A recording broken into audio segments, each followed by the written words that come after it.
Welcome to the inaugural Global Seminar of the Global Columbia Collaboratory. I'm Shannon Marquez, Dean of Undergraduate Global Engagement at Columbia University, and I'm so excited that you've joined us today for a conversation about one of the globe's most pressing concerns. The Global Columbia Collaboratory is a virtual exchange platform supported by the Center for Undergraduate Global Engagement in partnership with Columbia Global Centers and Columbia World Projects. The Collaboratory brings students, thought leaders, and educators together. To empower students to make a difference in the world as global citizens, the Global Columbia Collaboratory will help prepare students to understand cross-cultural cooperation and communication, enhance their skills and global competencies, and serve as a virtual exchange platform to reflect, ideate, and collaborate. The global seminars, such as our seminar today, frame important global topics, and reflection activities provide a focused opportunity for students to share diverse perspectives on the global challenges presented in the seminars.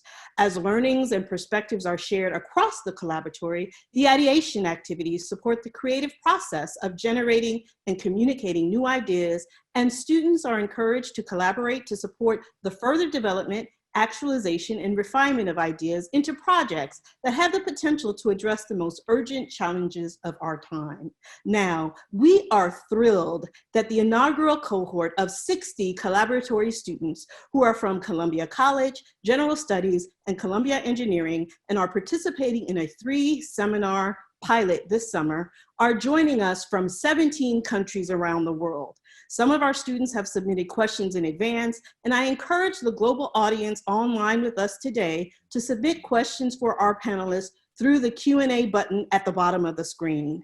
Again, I want to welcome everyone, and I want to thank all of our partners and our esteemed panelists. We are so pleased to be working directly with the Columbia Global Centers for these seminars. At this time, I want to introduce Safwan Masri, Columbia University Executive Vice President for Global Centers and Global Development, who will introduce us to our panelists and moderator. Safwan? Thank you, Shannon. Thank you very much for that very thoughtful introduction and for your amazing partnership on this. And thank you everyone for joining us today, both students as well as members of our general global audience who are with us from all over the world. I'm thrilled to be here for what I know will be an illuminating discussion. For those who don't know, the Columbia Global Centers are physical and intellectual manifestations of the university, currently in 9 cities around the world. We work with students, faculty, and local partners to create opportunities for shared learning, research, and deeply engaged dialogue. As Shannon said, today is the first of 3 seminars that the Global Centers have developed for the Collaboratory. All 3 relate to the pandemic on issues that have touched the lives of every one of us. Today, our topic is the future of globalization, consequences of the pandemic on supply chains. This is an issue that can only be addressed with thoughtful, nuanced expertise, and most importantly, leadership that understands complexity and global systems. And that is exactly what we have today, thanks to our distinguished panelists. Ian Bremmer, CEO of Eurasia Foundation and G0 Media, Ruth S DeFries, Professor of Sustainable Development at Columbia University, Martin Wolf, economist for the Financial Times, and Janow, Dean of Columbia School of International Public Affairs, who will lead the discussion and introduce the panelists more fully. Janow is an internationally recognized expert in global trade and investment. For the past 25 years, she has been a professor at both CETA and Columbia Law School. She teaches courses on the digital economy, international trade, and China in the global economy. Dean Janow is a member of the Council on Foreign Relations, the Trilateral Commission, and she was elected as one of the 7 members of the World Trade Organization's appellate body. Merit is a close colleague and friend of mine, and I'm very grateful to her for agreeing to lead today's discussion and for her leadership in putting it together. Over to you, Merit.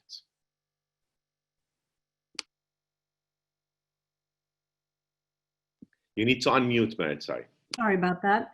It's really an enormous pleasure for me to moderate this discussion on globalization, the COVID-19 pandemic, and supply chains. As Safwan Masri indicated, I think we're joined by 3 extraordinary experts. Martin Wolf is Chief Economics Editor for the FT, and he has also been Columbia and SIPA Global Fellow, for which I'm very grateful, and the author of numerous books. And let me thank you, Martin, for the extraordinary coverage of the pandemic and its likely economic and broader effects that you are undertaking at this time, very evidence-based analysis and commentary.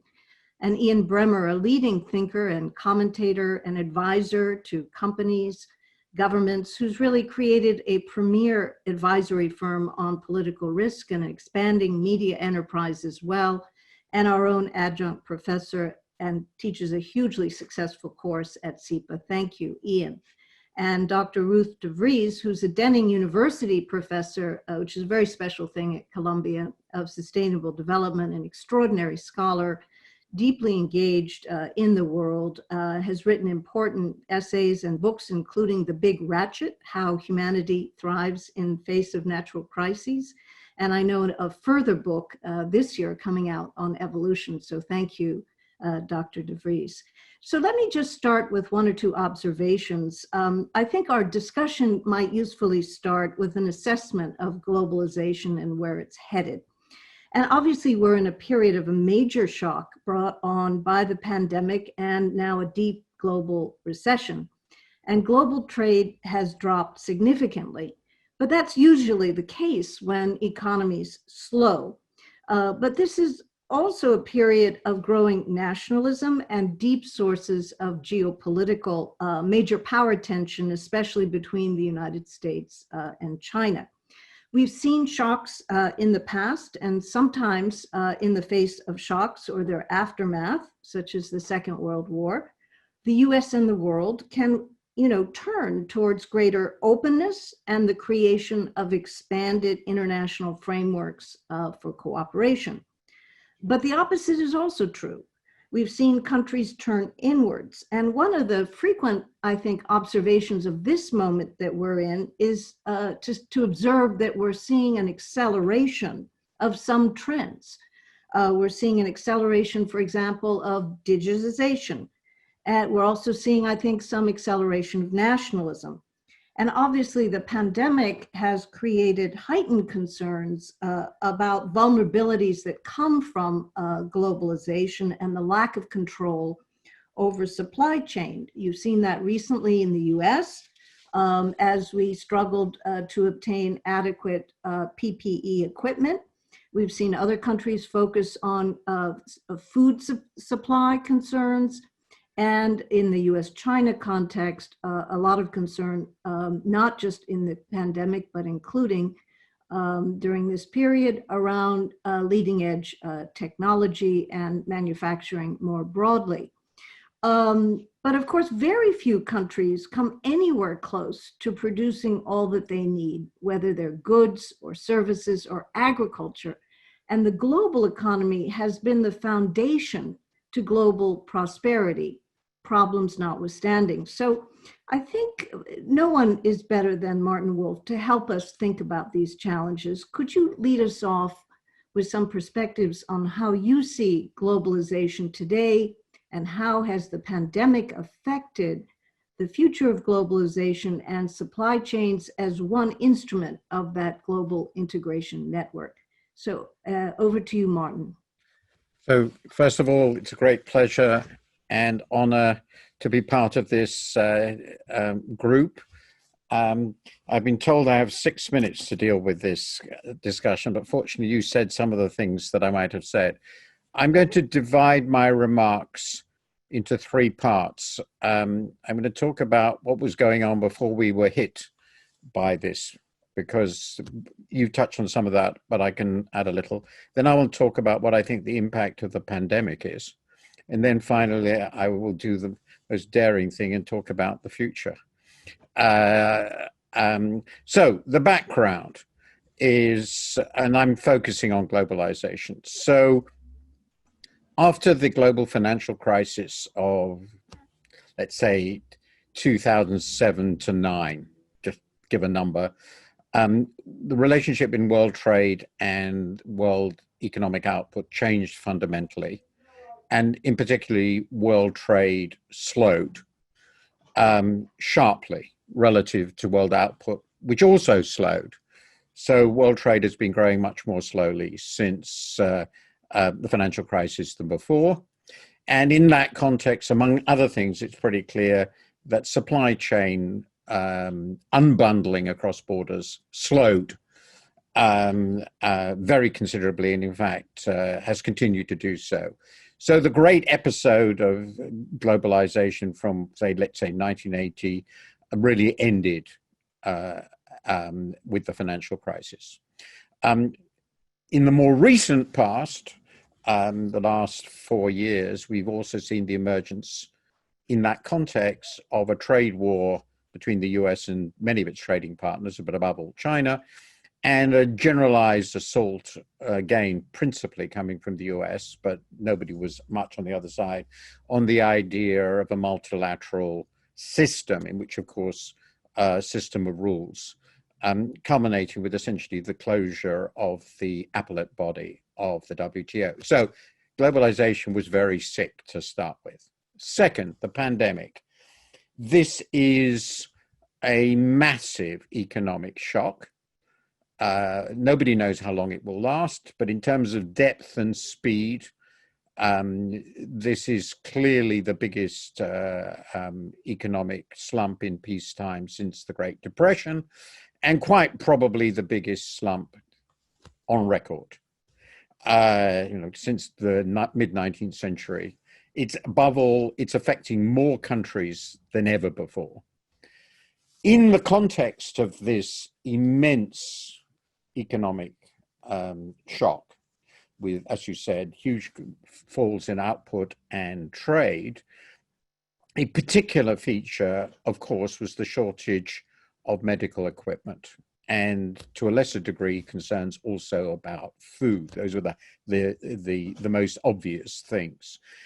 The main reason for that was very, very simple. We hadn't prepared for it globally, and we didn't have the production capacity to generate all the equipment that was going to be needed, the drugs, the ventilators, the masks.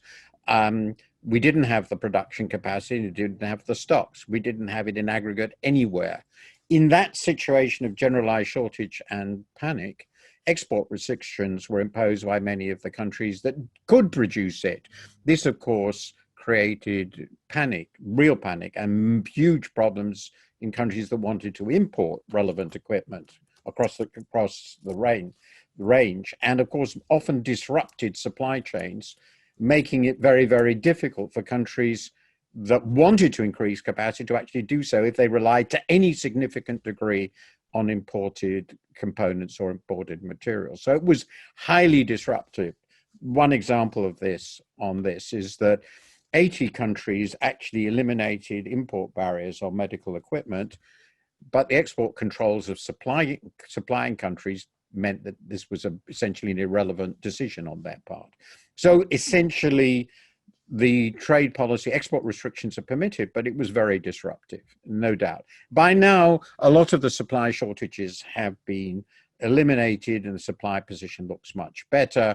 But of course, people remember this and it will affect their future decisions. Now, the future, well, it seems to me that we can view the future in terms of the mistakes we should avoid and the opportunity we can seize. The mistakes are, of course, to go with the 1930s protectionist mistake. We got a huge recession, so that everybody wants to create jobs, so they go into 1930s style protection. There's a geopolitical mistake. Everybody wants to blame somebody else for what's gone wrong. And it's pretty clear the US wants to blame China, and China in turn is going to blame the US for incompetence. This will not go well. The third mistake is what I call the self-sufficiency mistake. The idea that every country in the world has to be self-sufficient in everything, which will be immensely costly. And it's very, very clear, I can go into this much more later, will not guarantee safety. Self-sufficiency does not guarantee safety. And then there's the opportunity. Well, you've mentioned one, digital globalization, but I think there's an opportunity to think about resilience and redundancy in our systems coherently. Resilience is a public good. And there is a need, in my view, for government institutions that think about this in relationship and alongside the private sector. But finally, I think it would be a catastrophe if the conclusion we drew from this is that every country should go back to the sort of self-sufficiency so many countries tried in the 50s, particularly in the developing world, and of course in the Soviet bloc, all of which ended very, very badly. So I'm sure I've overshot, but that's how I'd like to introduce our discussion. Thank you very much. Let me ask you one question. What do you see as the most powerful forces that would keep us from moving down that path? Well, the thing that I have been most struck by in the last 15 years is we sort of seem to have learned to some degree from the past. So in the financial crisis, I've been thinking about this today in another context. People were very, very aware that they shouldn't repeat the mistakes of the early 30s. And that influenced very profoundly the policies that countries take, particularly central banks, fiscal authorities, the commitment, very important in the global financial crisis, not to introduce protectionism, which was by and large stuck with. Now, I think those memories are still there to some degree, but they have weakened. They have weakened because another 10 years has passed. Everybody around at that time is now dead, and politicians have changed. We have a different sort of politician, but the memory of the past is still there. And in particular, and I'll make this the last point, in most developing countries I'm aware of, that I know at all well, there's still an awareness of why they ended up going for globalization. And most of them, not all by any means, think by and large that was sensible. They did well out of it. That's not so true in the developed world because they can no longer remember, anyone in the developed world, what it's like to live in a country which has enormous barriers to trade. But in the developing world, that's still there, and that memory still counts for something. And again, I think that these historical memories are helpful in anchoring what you do in any given crisis. Experience is more telling, even if it's secondhand experience, than theory.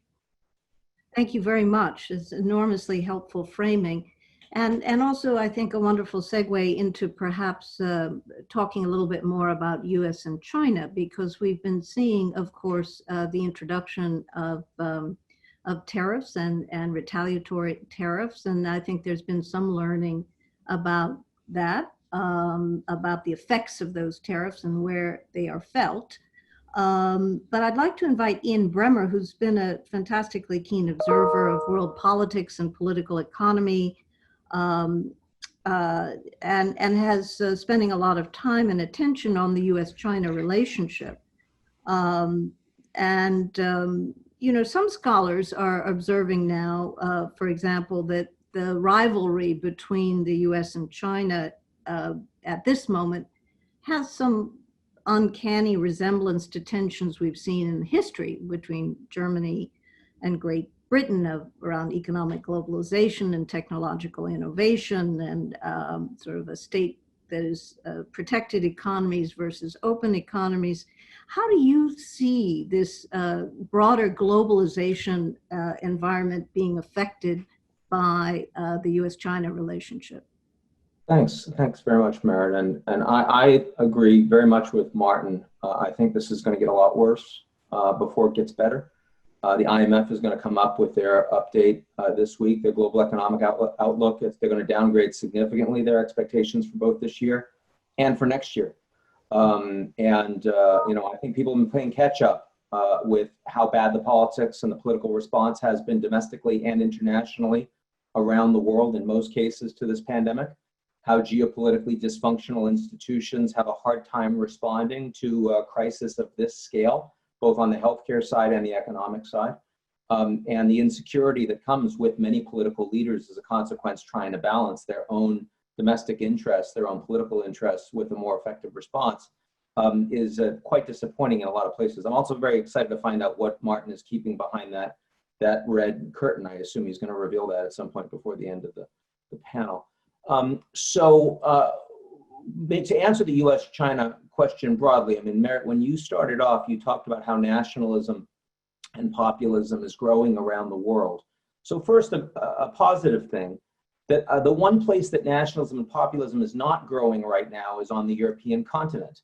And that's because perhaps the single leader that has come out best from the last several months has been Angela Merkel, whose legacy was shot before this crisis hit, couldn't even put her own appointed successor, paved the way for AKK to become the next chancellor of Germany. Now she's over 80% approval. She's not been a cheerleader.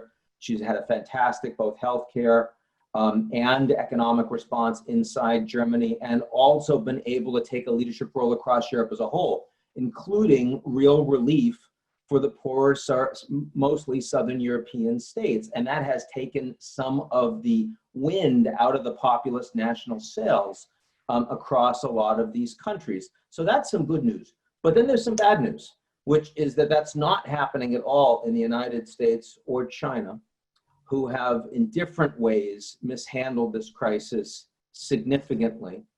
And if you look at what companies are going to be doing the best coming out of this crisis, it's overwhelmingly the tech sector, where the Americans and Chinese dominate and the Europeans are virtually nowhere.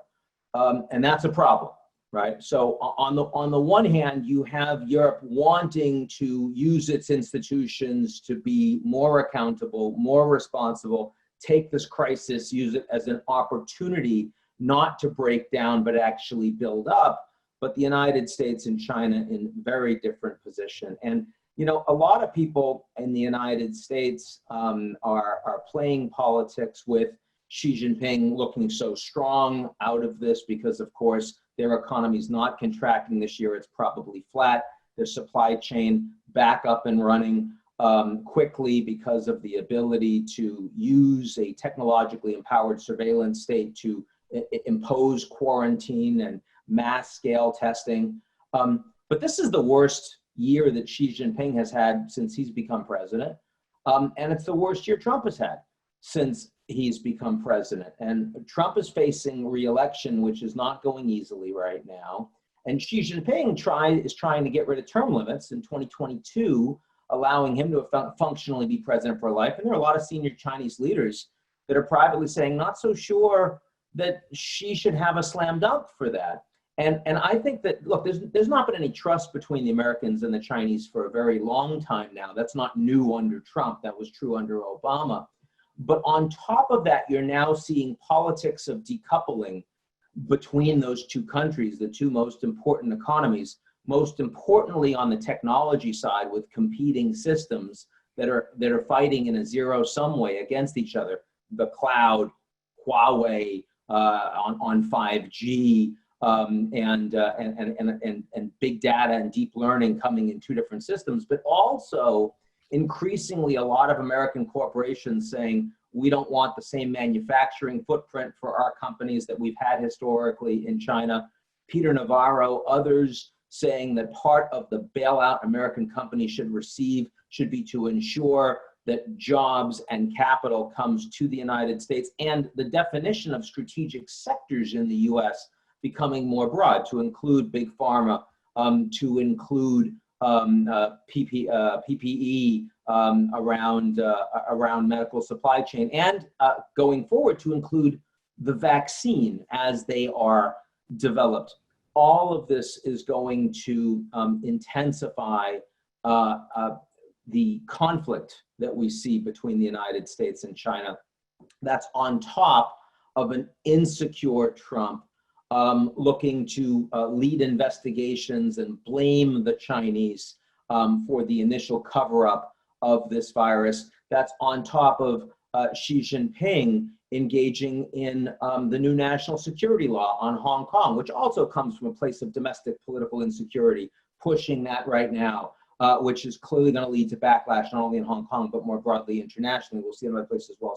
So my belief is, despite the fact that there's a big opportunity that comes out of the world's largest common market, Europe, and the leadership we're seeing from Merkel, from von der Leyen, from Macron, and from others, unfortunately, the two largest single economies, the United States and China, are structurally moving towards much more geopolitical confrontation.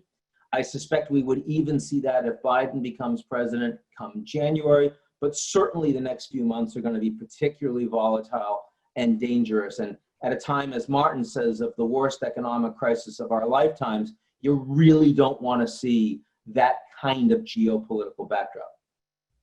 Let me ask you one question about U.S.-China.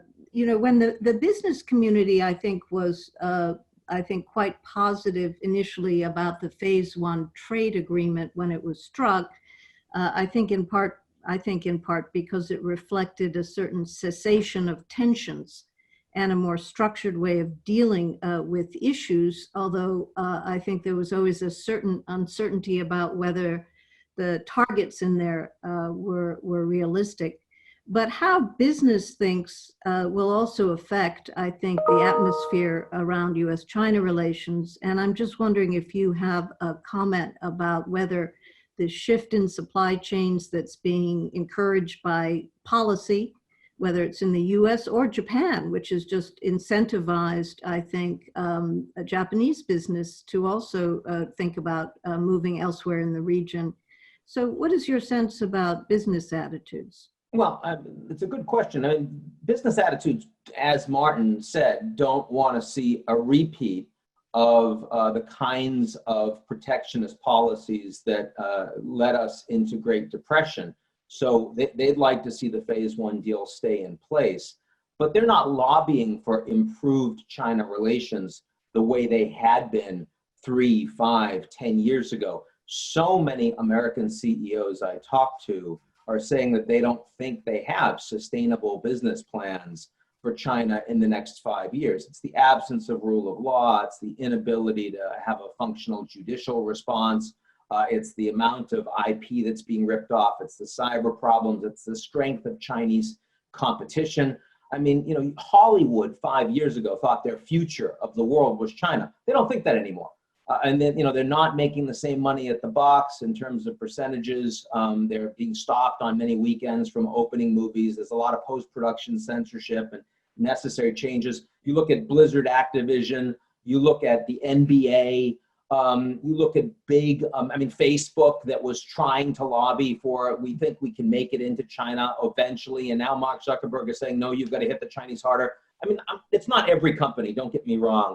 But I would say a solid majority of Fortune 500 US firms right now actually would lobby for stronger and tougher US policies towards China in their areas of principal interest, which is a significant change from what we would have seen even 24 months ago. And that means that if you're Trump, you don't necessarily want to get rid of the Phase 1 deal. The senior advisors I've been talking to in the White House tell me 51-49, the deal probably falls apart by the end of by election time. But that's it's functionally a coin flip. But they're not necessarily pushing hard on that because Trump also watches the markets very closely, and the economic story is where he expects you're going to see momentum before November. They know they're not going to get that on coronavirus, especially with the potential for a second wave. But that's very different on every other issue. They actually think if they were softer on China, they'd be exposed to rightful criticism from Biden and the Dems. The harder line on China is perhaps the only major foreign policy issue that has broad bipartisan support in the United States right now. And again, in an election time, you're just going to see that intensify. Thank you very much. Let me bring Dr. DeFries into this conversation. You have a really unique perspective on the natural world and its relationship to us humans. And you also are an expert on food systems and have thought about natural resiliency and sustainability more broadly. As you think about the natural world and interacting with the world as a whole, please share your perspectives. Yes, thank you, Merritt, and thank you to all of those who organized this collaboratory. I'd like to bring this conversation back to what we learned from the past. And by the past, I don't mean the last century or the last 2 centuries or even the last few millennia. I mean millions and millions of years of evolution. So let's go on the premise that evolution has been in place for a lot longer than human decision making, and been able to experiment with a lot of different ways to construct supply chains and networks. So perhaps we have something useful to learn. So here, I don't know if you can see this, this is a magnolia leaf. And if you see the veins on this magnolia leaf, you see the main branch and all of these branches going off. But if you were able to look very, very closely, you would see a very intricate network of vein leaves. And maybe next time you can go outside and look at a leaf, you will see this extremely looped and intricate network of these veins. So this leaf has a supply chain problem, the same as we have in human society. Supply chains are absolutely essential for this leaf to move water and sugars, just as they are absolutely essential in human civilization to keep us secure and less subject to shocks. And we've seen the benefit of globalization and supply chains, as we've heard from our other panelists. But supply chains are also vulnerable to shocks. So what happens if an insect takes a bite out of one of these leaf veins, or if there's some kind of shock to the system? The supply chains are also vulnerable. So how did nature evolve, or evolution experiment, to balance that benefits from supply chains and risks from supply chains? So if you look at very finely at these leaf veins, you will see that the way that evolution has balanced this problem is not to be completely efficient, because building all of those loops, just like building lots of chains in a supply chain, is not exactly the most efficient way, but it confers redundancy, because there are multiple ways to get from path A to path B. So what we learn from evolution is that redundant supply chains are absolutely essential.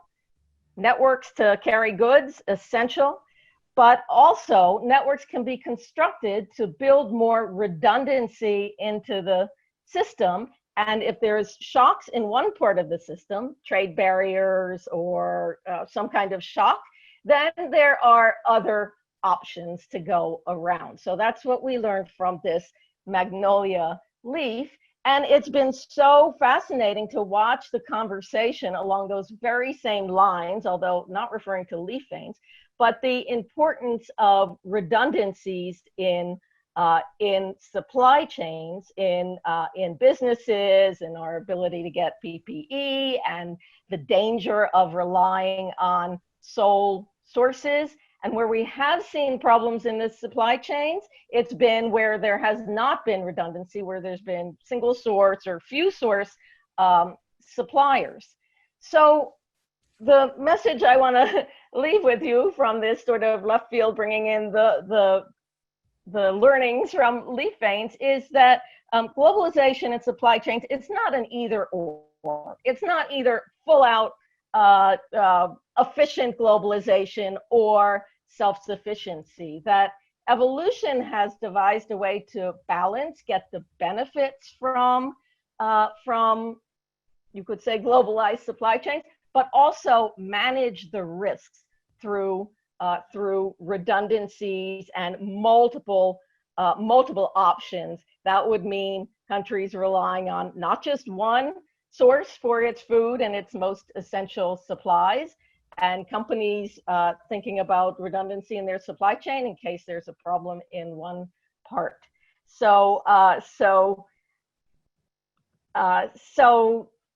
this is the kind of, I think that when we move forward, and we're seeing this in what we're hearing from businesses and from people who think deeply about these, is that a big learning from this shock that we are going through is about understanding our supply chains and creating redundancies, as Martin had mentioned. Thank you very, very much. Let me ask you, you think a lot also about food systems, as you've just referenced, and clearly you've talked about redundancy.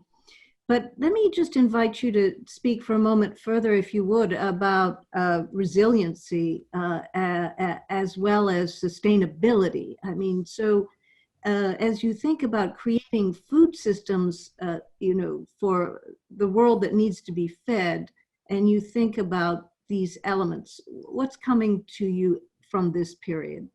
Yeah, so at the beginning of the COVID crisis, there was a lot written about the danger to the food system, the food system supply chain, and they were very scary sounding. A lot of that has not played out to be as damaging as might have been originally anticipated, and that's a good thing. Where we have seen issues, this is in the US and even internationally, where we have seen these disruptions in the food supply chain have been in places where there's been concentration. For example, the meat packing industry. There are very few meat packing industries, locations in the US, less than 10.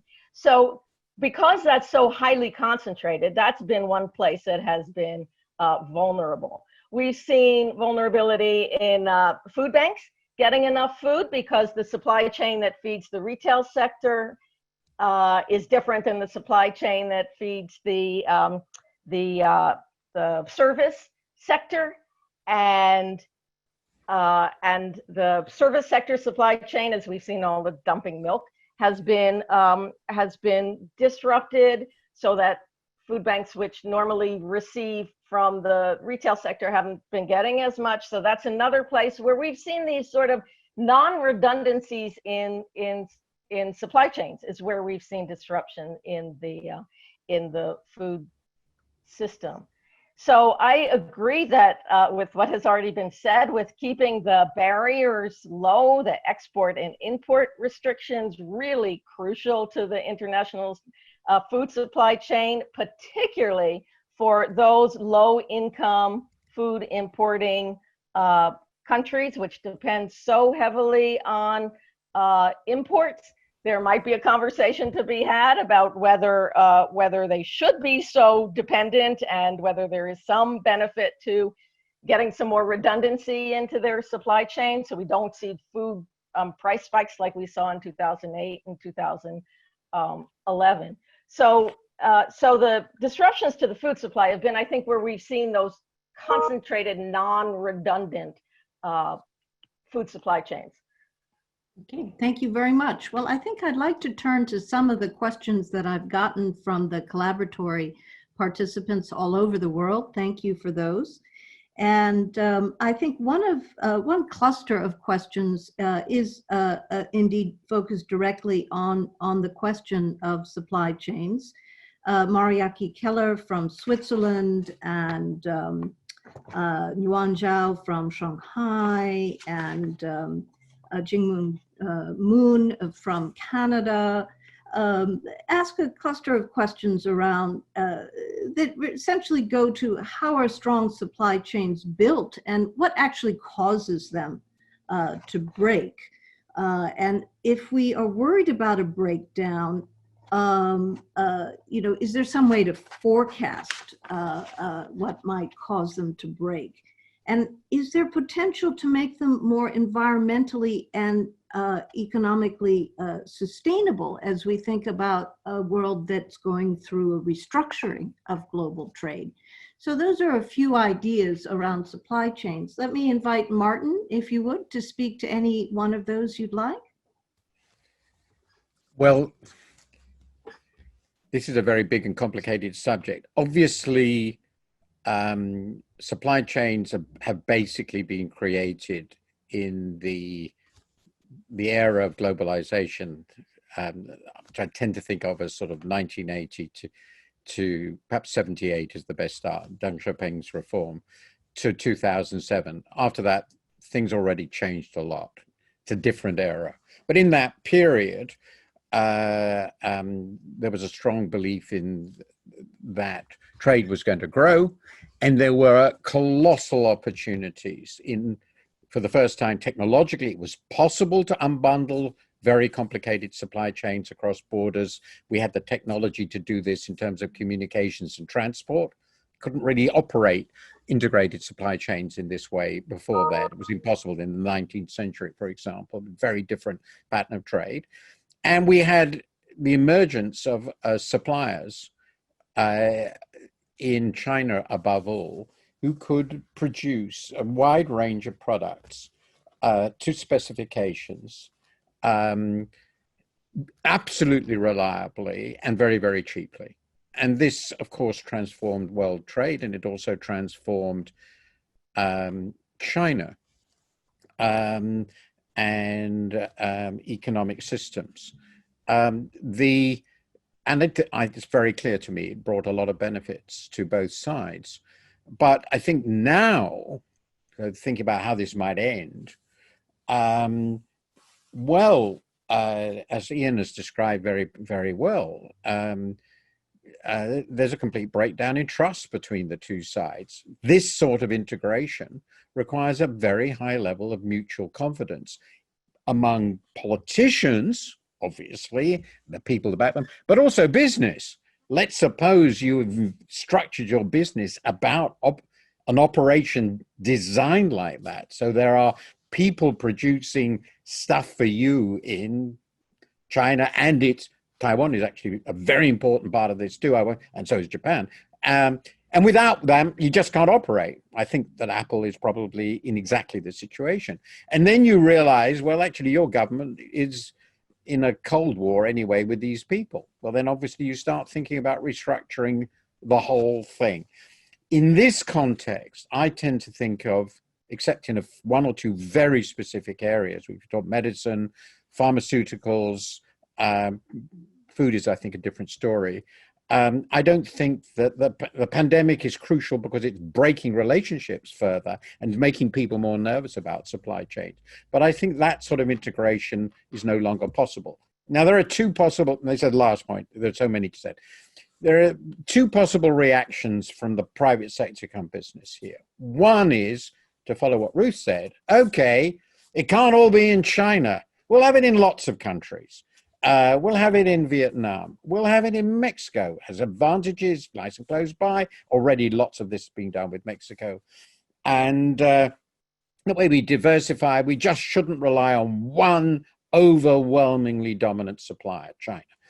That would be a perfectly plausible response. And the other response is to say, actually, no, we better go home, because that's what the politicians want us to do. That's what the politics want to do. And in many respects, in the last resort, that's the safest, I think, mistake. And anyway, the question, I think, now in much of this is, will we end up with diversification of supply chains across the world in the way I envisage, or will we end up with the let's all go home? Now, the let's all go home game is basically a US specific game. No other country in the world can seriously contemplate that, but Europe might. And Ian has already touched on that possibility. So that's, I think, where we are, and that's where the politics interact with it. Just the final point, the cost benefit advantages of these countries in supplying has diminished, the cost, because their wages have risen so much and the automation has got involved. So I actually think the underlying economic drivers of a lot of the supply chain unbundling we saw are themselves also weaker. Yeah, thank you very much. Coupled with energy, for example. Yeah, yes, of course, of course. Ian, Ruth, would you wish to make a further comment on this question before we move to other? I can make a comment to the question of how we build supply chains, safe supply chains, and I think the way that we build is to experience shocks and learn from them. We can't replicate a shock even in the best of models. We can't really play out how the whole complex system responds to these kinds of shocks. So in terms of the food supply, we saw in 2008 and again in 2011 spikes in prices, which were very, very severe and had led to hardship for a lot of people. Part of those were caused by climate shocks in the producing places, and part of it was caused by the reaction, the export restrictions. So one of the learnings from those, I think, is how important it is to have the global conversation, which hasn't really happened. I think the others can speak more knowledgeably about how to coordinate those responses to shocks, so that we learn from previous shocks, don't get into such a situation of hardship, and with each shock, we learn more. Thank you. Ian, would you have a comment, or if not, I'll take us into a direction that was raised by your remarks. But okay, and it was a very interesting and important observation I think we can all engage on, and is reflected in a question that we have from Jane Longman from Ireland, who asks, when a vaccine is found, will the world be ready to produce and distribute billions of vaccines and medical supplies, and how can companies be incentivized to develop vaccines that are affordable? And I would just add to that, and governments be incentivized to cooperate as well, since you've raised that in question. And I think all three of you will doubtless have views on that. Could you lead us into that set of observations? Yeah, I mean, the biggest disappointment that we've seen in the last 3 months has been the interference and intervention of governments to help ensure that there isn't efficient response to this most global of crises. Now, that's not such a problem if you look at central banks, because even if they're not assertively coordinated, they all are rowing in the same direction. They have the same playbook, they kind of understand what they need to do. But when you talk about things like medical supply chain and treatments, and most importantly, vaccine.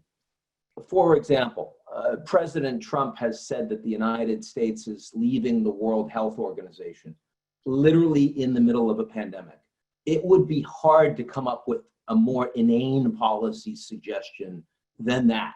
Now, to be fair, Trump doesn't actually have the authority to leave the World Health Organization. It takes a year to do. So it wasn't a very meaningful thing to say, but it reflects the fact that the United States is uninterested in cooperating in terms of sharing of data, in terms of collectively responding to put together a vaccine. Now, there are over 110 vaccines in various stages of development right now. And there are some that are trying to work together to ensure that when vaccines are created, that they will be available globally. Bill Gates, the World Health Organization, Antonio Guterres, and the EU, again, I mean, has been one of the positive stories here. The United States, absolutely not. China, absolutely not. And so, you know, if you wanted to look at why is it that I'm more pessimistic about the response to this most global of crises, it's in part because you don't have a lot of government effort to ensure that the most substantial human capital effort of our lifetimes, I mean, the fastest we've ever before gotten a vaccine for a new disease was mumps, 4 years. We desperately need this in well shorter than that. And, you know, most of the epidemiologists working on it believe that we'll get some vaccines that will be available for some frontline workers in healthcare in the middle of next year. But what you need is a global effort to find a global vaccine for a global disease. And we're not going to get that. Instead, what we're going to have, I'm fairly certain, is a pretty fragmented response with the people that are most capable of paying for it having access to those, the majority of those vaccines for the first 6 to 12 months. And given that that vaccine, assuming it works, is what allows you to start having a new normal in your economy, and getting, you know, demand and supply and sectors that are otherwise sucking wind back up to speed, and thinking about bringing globalization, whatever the next phase of globalization looks like, to actually be there. There's going to be a massive geopolitical fight brewing over that vaccine. Interestingly, right now, it looks like the 3 vaccines that are in development that are closest, one is the Chinese-Canadian team, and the other 2 are private sector efforts, one in the United States and one in the United Kingdom. We'll see if that's what it ends up looking. And people like Bill Gates are saying that they're likely to either all work or all not work because they're using the same basic technologies. And we'll find out, you know, in the next 3 to 6 months, a little bit more than we know right now. But, you know, this is geopolitically, this is going to be a lot worse because of that lack of alignment. Yeah. Well, I think one, you know, obvious feature is that we don't have institutions in the world that can manage this very well. And so you need the involvement of companies and governments and individuals, of course. I know there are some human trials going on already, including with respect to medicines that have been developed, for example, in the UK, being, I believe, at some point tested in Brazil, for example. So the human collaboration globally around discovery is there and is enormously important. I wonder if, Martin, you wish to comment further on how you see the distribution and collaboration evolving. Well, I must stress that I am definitively not an expert in this area. So I have to be very cautious. But Ian has obviously described the broad background. We are in a deeply myopic, my country first state in the world. And obviously that means in practice that countries with scientific and technological and economic resources are likely to get there first.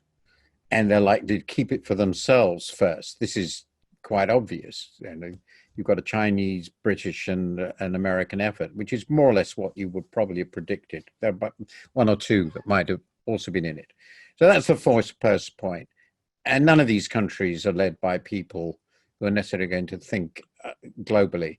Actually, I think the most likely to think globally will be the Chinese, for the simple reason that if they come up with a vaccine that works and they can get it produced at scale for the whole world, it will be the most massive coup in terms of global reputation. And as far as I can see, the Americans don't care about that. Or at least this administration doesn't care at all about that. But Mr. Xi, I think, is more intelligent. And obviously Britain can't supply the world. So I think that the Chinese are most likely, for essentially for selfish reasons, but perfectly sensible. Now, there is 2 other thoughts that I've had on this. The one is, there is a reasonably good chance the vaccine won't work. As Ian said, producing a vaccine at this rate of speed is unprecedented. And secondly, it may have side effects we won't know about because the testing will be over such a short period. The macabre, if I like that, amusing stroke, macabre stroke, whatever you want to make it thing, is that essentially in the scenario that he described, which is the most plausible scenario, that the test will be the people of the richest countries. And what's more, the richest people in the richest countries. Well, there's a sort of brutal logic to that. These people should be the guinea pigs. And if this vaccine turns out to be fantastically dangerous, years down the pipe, they're going to find out first. The final thing is, I don't know how this is going to be handled with developing countries. I assume there will be intellectual property issues. The Americans have already made this clear, but of course, they are entitled, developing countries are entitled to force patent disclosure and force such vaccines to be produced by suppliers, for example, in India or China, and they will try to do so. And if the Americans or British, but the Americans are most likely, start really making problems about this, it would create a global scandal which will never, ever be forgotten. So are the Americans that mad? I don't know. I've given up with this administration. But there is potentially, if this is mishandled, since there are so many lives on the line here, the possibility of simply stupendous international reputation collapses. Thank you very much. Ruth, would you care to comment on the medicine distribution or vaccine development dimension? Well, I have no expertise in medical supply chains or vaccine development, so I'm just commenting as a citizen. And as Ian and Martin have already said, the biggest concern for me is not so much the technical side, it's the distribution and who gets access, who can afford the vaccine and who will get it first are those who can afford it. That's between countries and within countries as well. Now, if there's a risk to that, as Martin has alluded, then it's going to go the other way, that the rich are not going to be the ones to put themselves at risk. So there's a lot of if you use network science to figure out what would be the most efficient, the most best deployment of vaccines to stop the spread of the virus with the least amount of vaccines, you could come to a very interesting distribution of vaccines, evidence-based, science-based, and we learn a lot about that from the smallpox eradication effort. But I fear that that is not actually what the world is going to follow, as we've seen from so many issues where the science and evidence takes a backseat.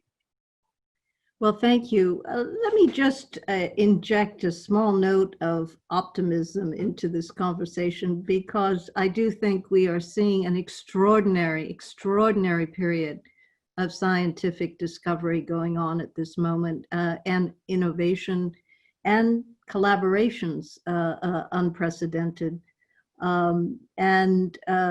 You know, some things that might really change our world in a short period, you know, can happen. And even in the best of circumstances, the distribution is a huge challenge we'd have to deal with, even without that fear and inward tendency of countries to want to prioritize their own populations. But in the face of this global challenge, I think transnational collaborations that are going on in science and major investments by philanthropists and others, I think there is grounds for some optimism that there will be both discovery and collaboration that will occur.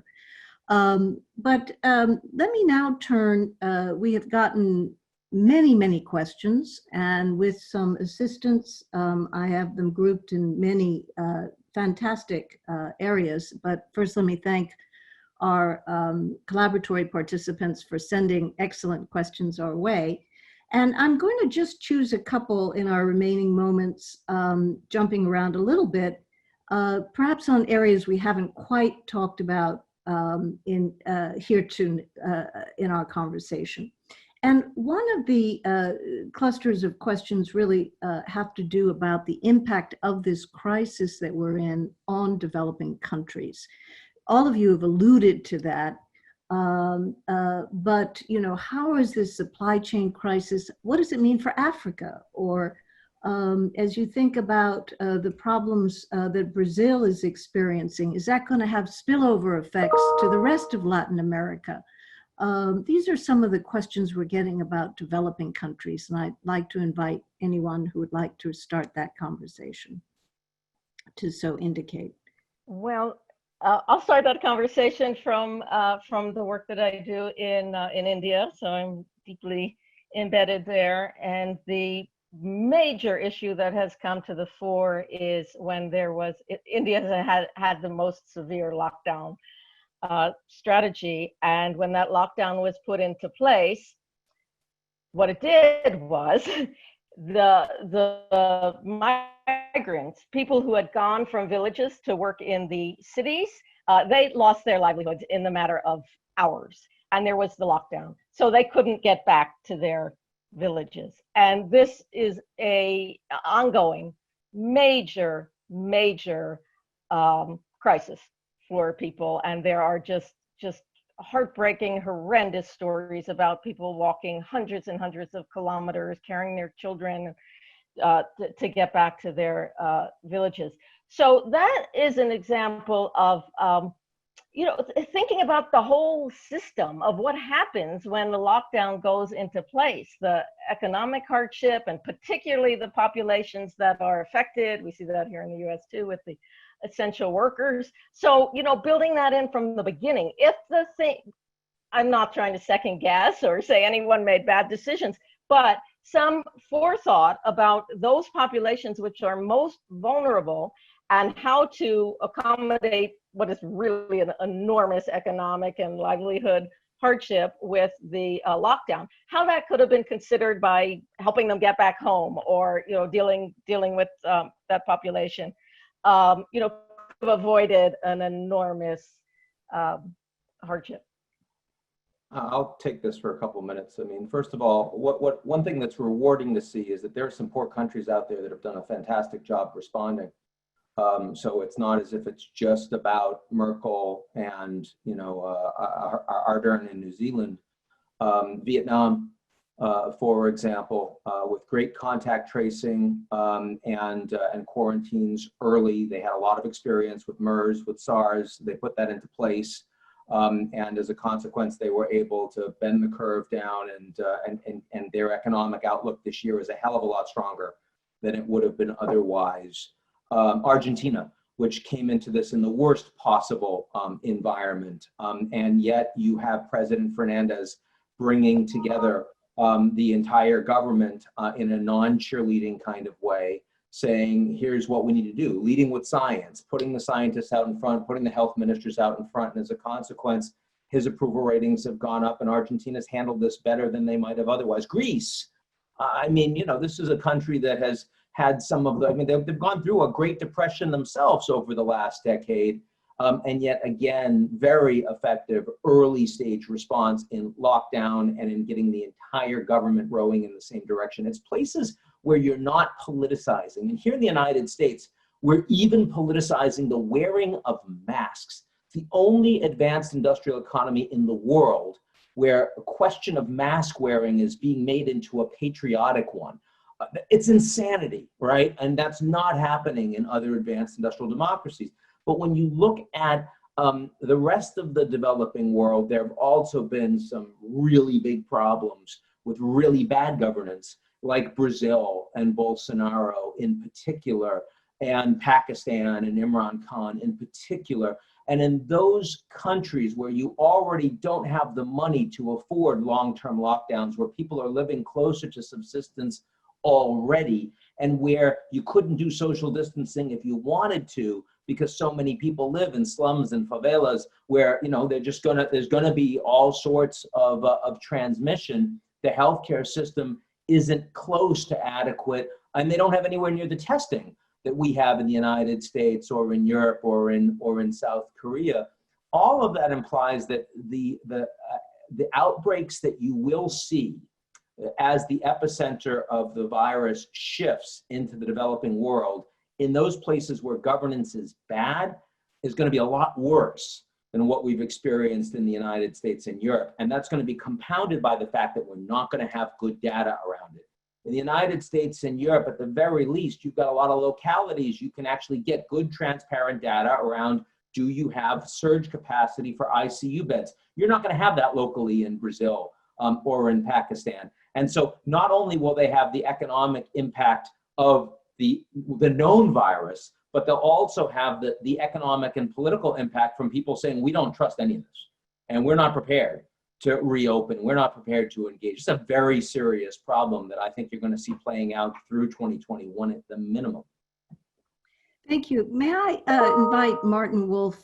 We've gotten a lot of questions. Martin, you may want to make a comment on developing countries. You've written on that a lot, but I'm seeing a lot of questions also about, if the world does diversify away from China, what will be the effect on China, and what will be the effect on developed economies? And, Ian spoke a lot about US-China, but you have done an awful lot of work in that area as well. I wanted you to have a moment on that subject, if you wish.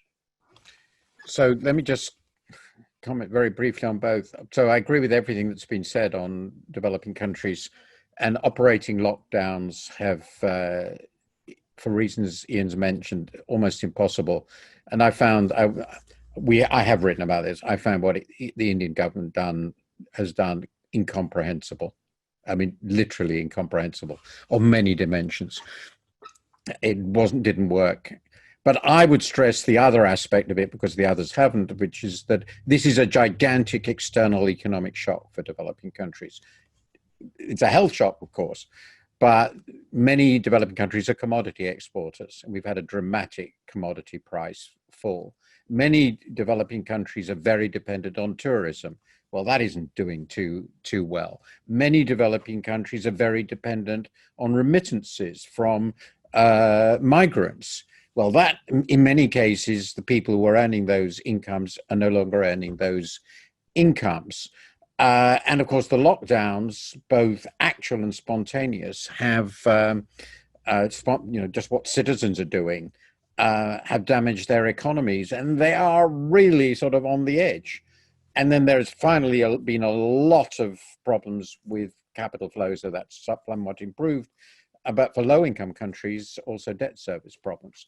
So this is a multiple massive shift, and it's very important for sub-Saharan Africa, particularly parts of Latin America, economically, and also not insignificant for South Asia. So it's a very big economic crisis. I mean, enormous. Now, of course, their economies are not going to decline as much as those of the developed countries, but they can't afford the cushions.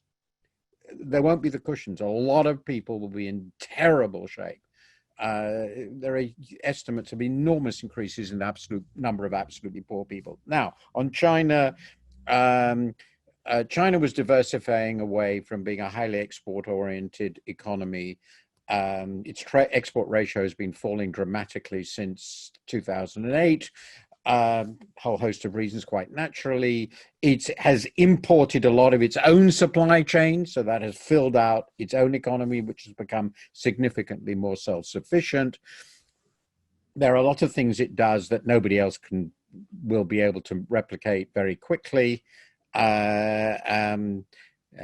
We've all talked about Huawei to death, but the reason Huawei is so successful is nobody else knows how to do this at this scale and these prices. So I think China will survive. This is not going to finish China. They've got other problems, but this is not. And I think it will actually create quite naturally, and I think wonderfully, opportunities for other countries. So I like this. I mean, diversification away from the old supply chains in China in some areas will give opportunities for other countries, which other countries should take. If we're sensible, it will diversify production. It will spread opportunities for growth, and we should be encouraging this, and we should not be trying to make ourselves all self-sufficient, which I think will be very undesirable and very uneconomic, very costly, and extremely bad for what was an important part of the development opportunity of the last three or four decades.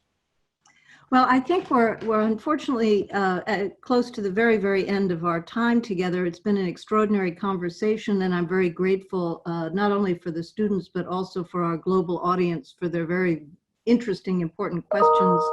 I think I want to thank Dean Marquez for her leadership here, and particularly Safwan Masri. The global centers are a wonderful part of Columbia University that we all engage and utilize, and he has built these and created wonderful ways for us to engage the world as a result of the global centers, and he himself does a lot of work in the areas we've been discussing. So let me hand it back to you, Safwan, in case you have a word or two you'd like to add, and thank you both for inviting us to participate.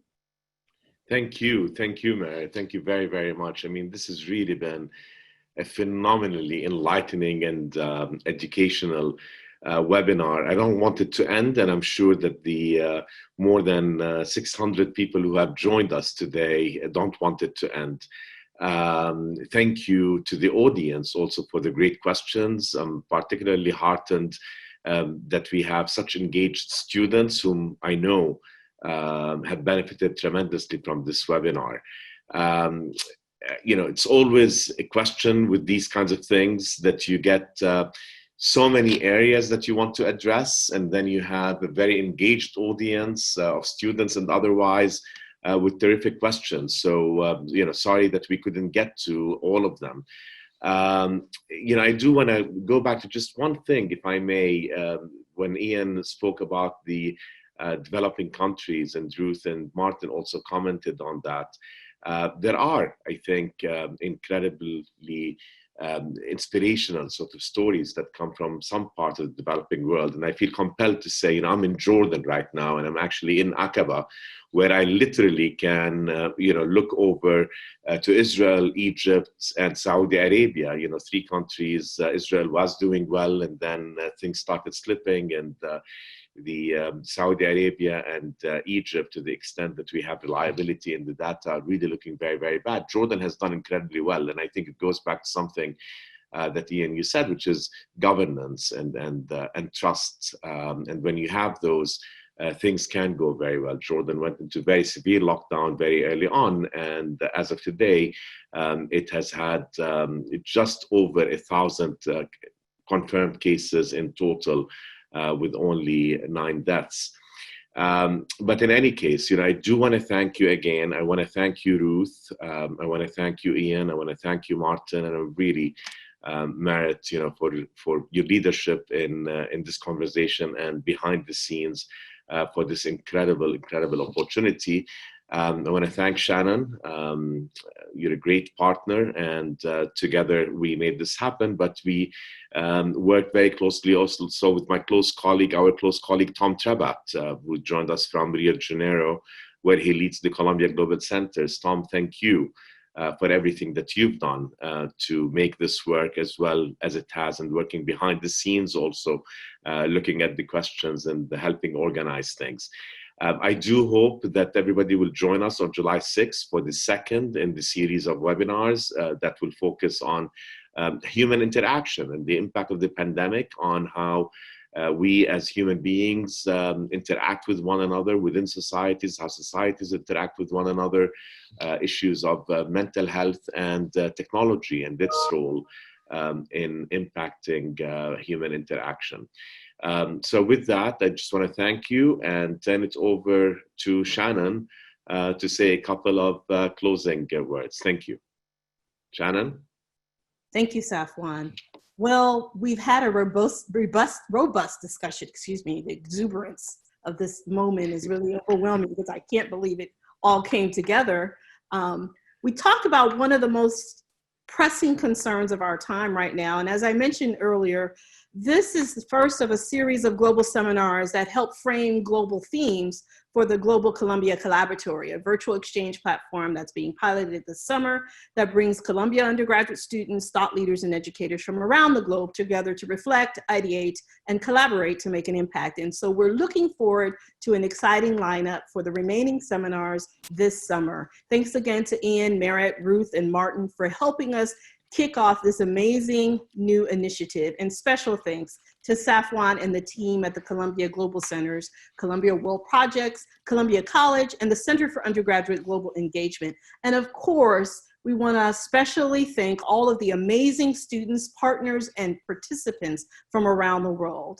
A reminder that a link to a recording of the full webinar will be sent to everyone who registered, and for others, you'll be able to find it on our website. Thank you, and be well.